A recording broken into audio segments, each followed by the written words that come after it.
कोजागिरी पौर्णिमा म्हटलं की सगळ्यांच्या डोळ्यासमोर येतो तो तेजस्वी चंद्र, दुधाचे प्याले आणि अख्खं कुटुंब जागून केलेली पूजा. पण खरं सांगायचं तर आपणापैकी बहुतेक जण या रात्री अशा चुका करतो की ज्या आयुष्यभर आपल्या जीवनामध्ये दारिद्र्य, दुःख, रोग, कलह, अशांतता कायम ठेवतात. होय, अगदी बरोबर ऐकलं तुम्ही. कोजागिरीच्या रात्री आनंदाची असली तरी चुकीच्या पद्धतीने ती केल्यास आयुष्यभराचं दुर्भाग्य तुमच्या घरी येऊ शकतं. आज मी तुम्हाला सांगणार आहे कोजागिरी पौर्णिमेचं खरं महत्त्व, यामागचं विज्ञान, लोककथा, कोणत्या चुका टाळायच्या आणि कोणते उपाय केल्याने लक्ष्मी माता कायमच्या आपल्या घरी स्थिरावतात. शरद ऋतूतील पौर्णिमा म्हणजेच कोजागिरी पौर्णिमा. ही रात्र वर्षातील सर्वात उजळलेली रात्र मानली जाते. शास्त्र सांगतं या रात्रीचं चंद्र औषधी गुणांनी परिपूर्ण असतो. त्याचा प्रकाश केवळ शरीरासाठीच नाही तर मन, घर आणि जीवनासाठी अमृतासमान आहे. यामागे एक पुराण कथा आहे. लक्ष्मी माता या दिवशी पृथ्वीवर उतरतात आणि विचारतात, को जागृती म्हणजेच कोण जागा आहे. ज्याने जागरण करून पूजा केली आहे त्याच्यावर देवी लक्ष्मी प्रसन्न होते. म्हणून या रात्री जागरण आणि चंद्रदर्शनाला प्रचंड महत्त्व आहे. या रात्री परंपरेनुसार दूध ठेवतात चंद्रप्रकाशात. का माहीत आहे का? कारण चंद्रकिरणामुळे त्या दुधात औषधी शक्ती उतरते. पण लोक येथेच सर्वात मोठी चूक करतात. जर दूध लोखंडी भांड्यात तापवलं तर त्याचा फायदा उलट होतो. दुधाला गोडवा, साखर, वेलची नसेल तर चंद्र अप्रसन्न होतो. रिकाम्या पोटी दूध घेतल्यास आरोग्य बिघडते. म्हणून लक्षात ठेवा, चंद्रप्रकाशात ठेवलेलं दूध ही देवी लक्ष्मीचा प्रसाद मानलं जातं. ते योग्य पद्धतीनेच प्यावं. आपण काही मोठ्या चुका व गैरसमज करतो ते पुढील प्रमाणे. मित्रांनो, आता मी सांगणार आहे त्या अशा काही चुका ज्या लोक नकळत करतात, मग संपूर्ण वर्ष संकटात जातं. पहिलं, चंद्रदर्शन न करता दूध पिणे.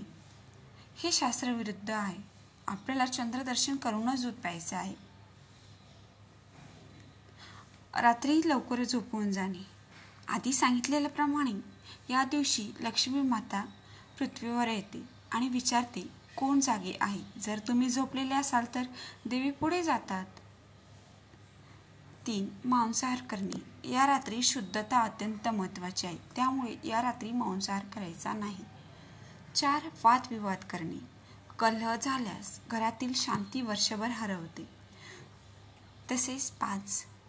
दुधाला मीठ लागणे. असे झाल्यास माता लक्ष्मीचा अपमान मानले जाते. जर तुम्ही या चुका केल्यास तर कितीही पूजा केली तरी लक्ष्मी प्रसन्न होत नाही. आता आपण जाणून घेऊया या पवित्र रात्री कोणते उपाय करावेत ज्यामुळे लक्ष्मी माता कायमचे घरीच राहतील. उपाय 1. चंद्राला अर्ध्य शुद्ध दूध, तांदूळ आणि वेलजोडाने द्यावे. उपाय 2. घरातील प्रत्येकाला दूध पाजल्यास आरोग्य आणि सुख मिळते.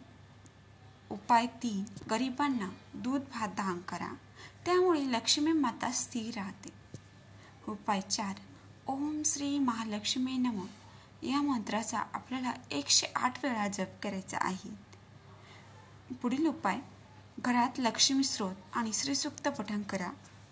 हे असे साधे उपाय आहेत, पण अतिशय प्रभावी असे उपाय आहेत. तसेच या रात्री अखंड दिवा लावणे अत्यंत शुभ मानले जाते.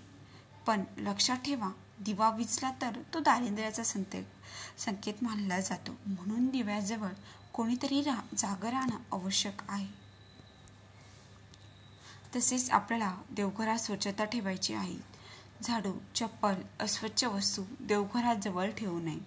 कोजागिरीच्या रात्री घर उजाळलेले असले पाहिजे, कारण लक्ष्मी प्रकाश असलेल्या ठिकाणीच प्रवेश करते, अंधारात नाही. तर मित्रांनो, आता तुम्हाला माहिती झालं की कोजागिरीच्या पौर्णिमेच्या रात्री कोणत्या चुका टाळायच्या आहेत आणि कोणते उपाय करावेत. पण अजून एक गुपित माहीत आहे का? कोजागिरीच्या रात्री जर तुम्हाला विशिष्ट स्वप्न पडली तर त्याचा आयुष्यभर मोठा परिणाम होतो. काही स्वप्न जसे की धन लाभाचे संकेत देतात, तर काही स्वप्न आयुष्यभर तुम्हाला दारिद्र्य ओढवतात. ही स्वप्न कोणती आणि याचा अर्थ काय हे आपण बघूया. कोणते स्वप्न आपल्याला कोजागिरीच्या रात्री पडले तर ते शुभ असते आणि कोणते अशुभ. आपल्या स्वप्नामध्ये जर का सिंह, वाघ किंवा सोनेरी वस्तू आपण जर बघितली तर याचाच असाच संकेत असतो की आपल्याला धनलाभ आणि सुख समृद्धी आयुष्यात येणार.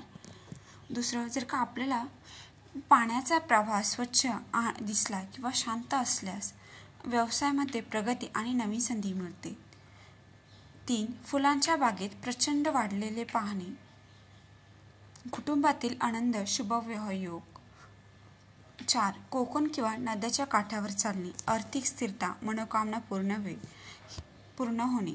हे जर स्वप्न कोजागिरी पौर्णिमेच्या रात्री पडले तर त्याचा प्रभाव सर्वाधिक असतो.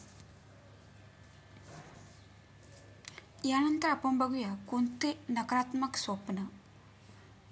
जर का अंधार किंवा रात्री अज्ञात व्यक्ती पाहणे, आर्थिक नुकसान, धोका, घरातील अग्नी किंवा जळत वस्तू पाहणे, संपत्ती कमी होणे, दारिद्र्याचा धोका, पाण्यात बुडणे किंवा वाईट परिस्थितीत अडकणे, आरोग्य आणि आर्थिक अडचणी,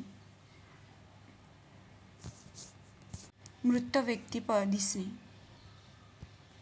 म्हणजेच मानसिक ताण, कुटुंबात वाद. जर तुम्हाला असे स्वप्न पडले तर कोजागिरी पौर्णिमेच्या दिवशी विशेष उपाय व मंत्रजप करणे फायदेशीर. म्हणजे शुभ स्वप्नासाठी आधी सांगितल्याप्रमाणे घरात अखंड दिवा पेटवा, लक्ष्मीपूजन करून धनलाभ वाढवा, नवीन योजना व व्यवसायात संधी स्वीकारा.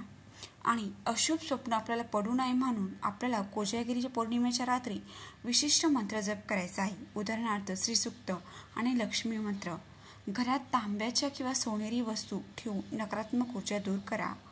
दान आणि संकल्प करून अशुभ परिणाम कमी करा.